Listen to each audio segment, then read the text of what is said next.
It was in the country communities of South Africa that Jewish life took root and flourished. But the seeds of faith need replanting. And today, the rabbi has come to a tranquil town on the Atlantic coast near Cape Town on a mission of some urgency, a wake-up call for a community in need of revival. Hermanus holds a special place in Rabbi Moshe's heart. It's the home of Anne Harris, whose late husband Cyril was the chief rabbi of South Africa. When he retired and fell ill, he wanted a rabbi to minister to his needs. And the rabbi he asked for was Rabbi Moshe. Rabbi Moshe's pastoral work, his ability to communicate with people whose Judaism is at all levels of observance, is quite amazing. He's actually quite a quiet personality, but people warm to him and feel comfortable with him and are not afraid to tell him their problems and to ask his advice, and I think that is his strength. At the Harris home, an opportunity to reflect on the fate of Judaism in small country communities.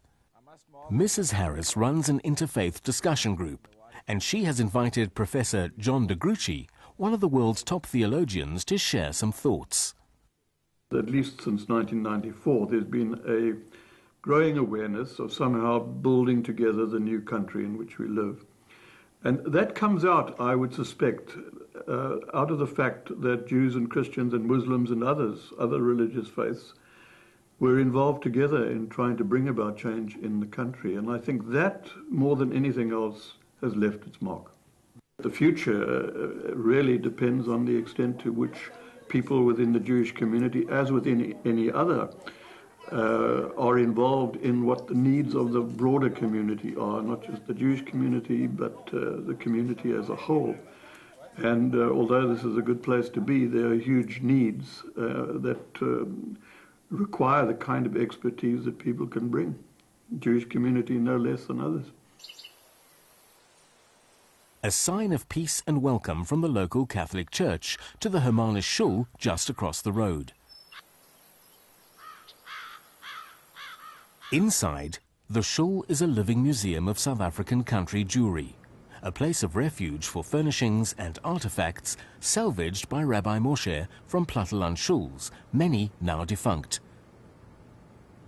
It's a fate the rabbi is determined to avoid for the Hermanus Shul. The rabbi has called a meeting to discuss matters of administration and to address a worrying decline in attendance at services. This is the heart of Jewish life in Hermanus. Rabbi Moshe wants that heart to beat a little stronger. And remember that it is for the sake of this community and continuity. Let not be on our hands that this generation and that this shul ceases to function. Let it not be the link, let us not be the link that closes the doors of this congregation. Thank you. Tonight, there are more than 10 men in shul, and the service can go ahead.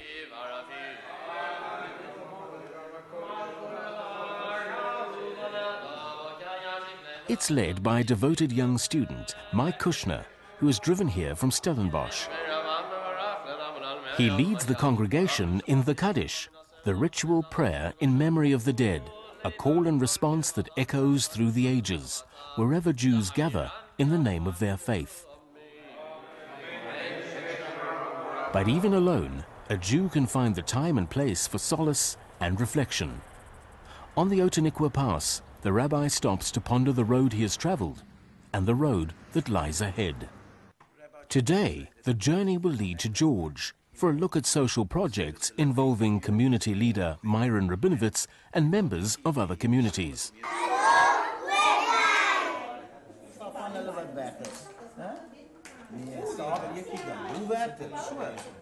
And then onto the small town of Riversdale, where the rabbi will call at a local liquor store to schmooze with the proprietor, a legend in the world of South African rugby.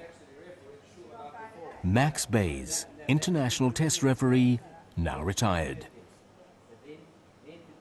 When I used to speak to junior referees, I used to tell them, A rugby player must always think. A referee is not allowed to think. Whatever you see must come automatically. And if I compare it to these days, I really believe the referee is doing all the thinking and the players are not. Points on the map. Networks, coordinates, connections. But sometimes the road can lead to unexpected discoveries. Ladysmith in the Klein Karoo. With a storm about to break, the rabbi calls on a small coffee shop run by a lady named Mariki Lotta. She's not Jewish, but she grew up in a small town, in the embrace of a culture that has lingered in her heart. And when I grew up there, my father believed like the Jews, and I believed like my father, since actually I was 7 years old. Did you used to go to synagogue? Did you interact with Jewish people? Yes.